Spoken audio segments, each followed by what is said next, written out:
જય શ્રી ગણેશ મિત્રો, આજે આપણે વાત કરીશું એવા પવિત્ર તહેવાર વિશે કે જે ધનતેરસ કે દિવાળીના દિવસોમાં ખૂબ મહત્ત્વ ધરાવે છે. તે છે ચોપડા પૂજન. ચોપડા પૂજન એટલે કે નવા વર્ષના શુભ પ્રસંગે ભગવાન ગણેશજી અને મા લક્ષ્મીજીની કૃપા મેળવવા માટે વ્યવસાયના નવા હિસાબી વર્ષનું આરંભ કરવું.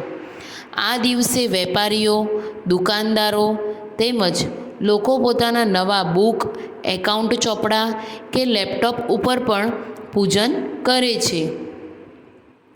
હિન્દુ ધર્મમાં માન્યતા છે કે જે વ્યક્તિ નવા વર્ષના આરંભે લક્ષ્મીજીનું ચોપડા પૂજન કરે છે તેના વ્યવસાયમાં સદભાગ્ય, સમૃદ્ધિ અને સ્થિરતા રહે છે. આ પૂજન આપણા કાર્ય પ્રતિ શ્રદ્ધા અને સકારાત્મક વિચારનું પ્રતીક છે. જે રીતે ખેડૂત ખેતરમાં બીજ વાવે છે તેવી રીતે આપણે આ દિવસે આપણા સપનાઓનું બીજ વાવીએ છીએ. તો મિત્રો, ચોપડા પૂજન કરવાની રીત જાણીએ. તો છે ચોપડા પૂજન વખતે સૌપ્રથમ ગણેશજી અને લક્ષ્મીજીનું ધ્યાન કરો. પછી ચોપડા કે એકાઉન્ટ બુક ઉપર ઓમ શ્રી ગણેશાય નમઃ અને ઓમ શ્રી લક્ષ્મી નમઃ લખો.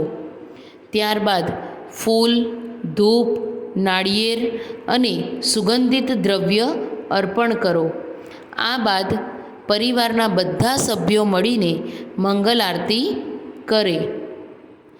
આજના ડિજિટલ યુગમાં પણ ચોપડા પૂજનનું મહત્ત્વ ઓછું નથી થયું. ઘણા લોકો હવે પોતાના લેપટોપ કે મોબાઈલમાં ડિજિટલ ચોપડા પૂજન કરે છે, પણ ભાવ એ જ રહે છે કે ભગવાનની કૃપા મેળવવી.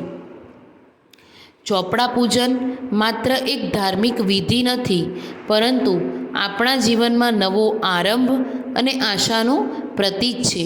તો ચાલો મિત્રો, આ દિવાળીએ પણ ભગવાન લક્ષ્મીજી અને ગણેશજીના આશીર્વાદથી આપણા દરેક કાર્યમાં સફળતા અને સમૃદ્ધિ મેળવીએ. જય લક્ષ્મી માતા, જય ગણેશજી. તો મિત્રો, તમને આ વિડીયો ગમ્યો હોય તો લાઈક કરો, શેર કરો અને આવા જ ધાર્મિક જ્ઞાન માટે ચેનલને સબસ્ક્રાઈબ કરવાનું ભૂલતા નહીં.